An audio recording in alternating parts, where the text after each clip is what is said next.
Good morning, everyone. How's everyone doing today? How are you? I'm doing pretty good myself, thank you for asking. I'm a little tired though. I had a little bit of a late night. I was fortunate enough last night to go see West Side Story at the American Reverend College Theater. Has anyone already seen that? Yes, yeah. The homie Nyack was there, so he knows. It was good, right? It was very good. I had a very enjoyable time, and then we had one of our junior YBA members, Grace Monteyoshi, was in it, so that was cool. To see her, she did very well. And then before the play started, the director came out and he told us that even though it's a play that was written, a decent amount of time ago, it still is very relevant today because of the kind of social commentary that it has. So, it's interesting that we can still be learning lessons, or at least make us think from the play that was written a long time ago. I guess it's all relative. Anyway, what I took away from it was that probably the coolest nickname ever is Big Deal. No, yeah, I was warned not to make that joke, and it failed just as I thought. But because it was a late night and I'm kind of falling asleep, I thought that we could all wake up a little bit by playing a game. So let's see if Handy Dandy Stewart, yes, very good. So I had the creative title of Which is Which, and there will be a picture, and you have to guess which is which. So here's the first one: crocodile or alligator. So they are different. So how many think it's A? You see, A is the left side is crocodile, the right side is alligator. B would be the left side is alligator. No. The right side is alligator. I asked which is A. Alright, how about B? It's A. Everyone definitively says it's A. Alright, next slide. You're right. Are you guys clapping for yourselves? A again? Wow. Alright, next slide. Now you guys are pretty good. How about this one? I'm not so sure. B? Alright. Alright, how many of you are 3 for 3? Wow, that's pretty good. Okay, we'll see if we can turn it up a little bit. How about this one?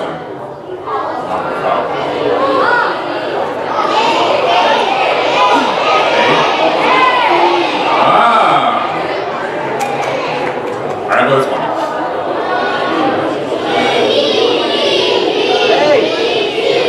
Alright, that was pretty easy. I probably should have put that one a little bit earlier. Here's 3.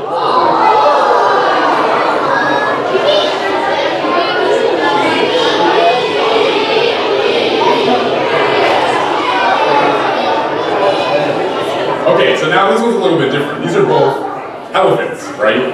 But they're classified as African or Asian.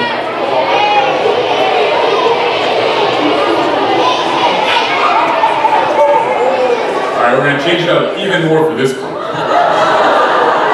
So, both of these people are of Japanese descent. They're both models, but one of them is American and one of them is Brazilian.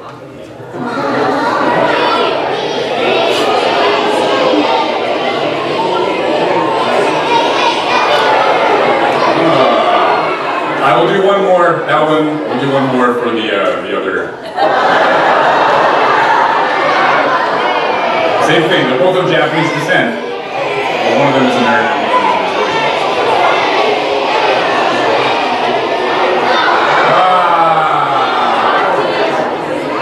Brazilian. So yeah, one of them is a model, the other one's a gymnast.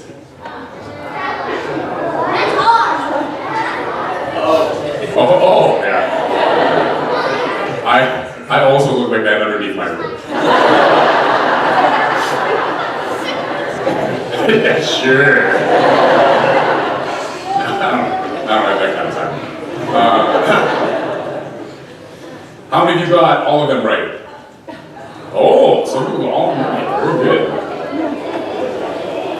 Okay, well, So I wanted to play this game, run this kind of thought exercise, because as human beings, we have this kind of need to categorize things. We always want to categorize things. So we send out these scientists and they study all the animals and they figure out exactly what makes them different. And then we give them names that are in Latin, and then we come up with other names that are not those names. But we have this need to categorize, and it's important for us. It can be very valuable as a resource for us. For instance, if we categorize mushrooms, we want to know which ones are poisonous, which ones we can eat, which are very delicious. So it's important for us to have those categories so we don't eat the wrong ones, right? Same thing for like animals. We want to know which kind of cats you can pet and you can hold, and which ones you have to look as big as you can and make loud noises, right? So yeah, kitty cat or mountain lion. Like, so there's these two kinds of things that we categorize so that we allow ourselves to not get harmed, right? So it's very good, very important for us to have these kind of categories to go throughout life, and it helps us to live a healthy life. However, when we make these categories, it can also be a source of our suffering. And our suffering, I feel, comes the most when we start to categorize people. So I put those two people ones at the end to show that we really try to categorize people based on how they look, based on how they dress, these different things that they do or how they think. But in the reality, it's very hard for us to tell the difference. I was talking about West Side Story a little bit earlier. How many of you know the story of West Side Story?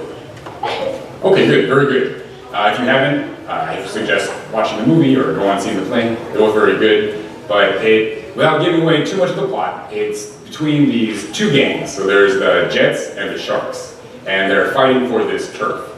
So this turf that they, everyone understands what that means, right? Turf.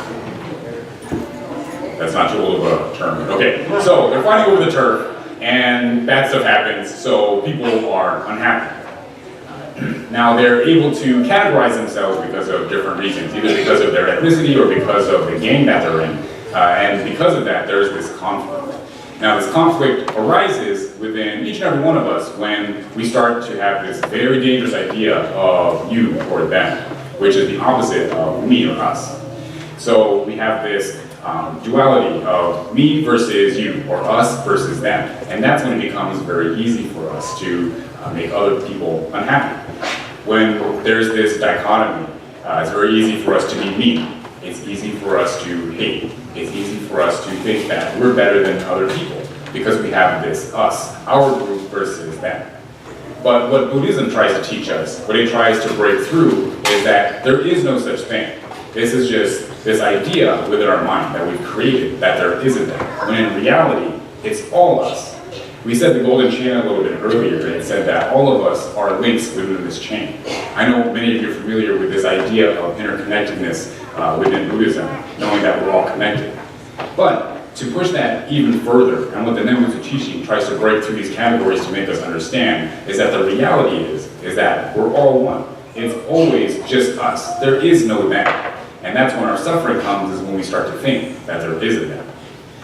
So, going from here, if we try to understand, if we take into the teachings, if we can break through these categories and recognize that we're all much more similar than we are different, because we're all different, and I agree that all of us are unique in the same way, but it is our similarities that really connect us. All of us have these same feelings of happiness and sadness. We all have these same goals of being comfortable, of being peaceful, and being happy.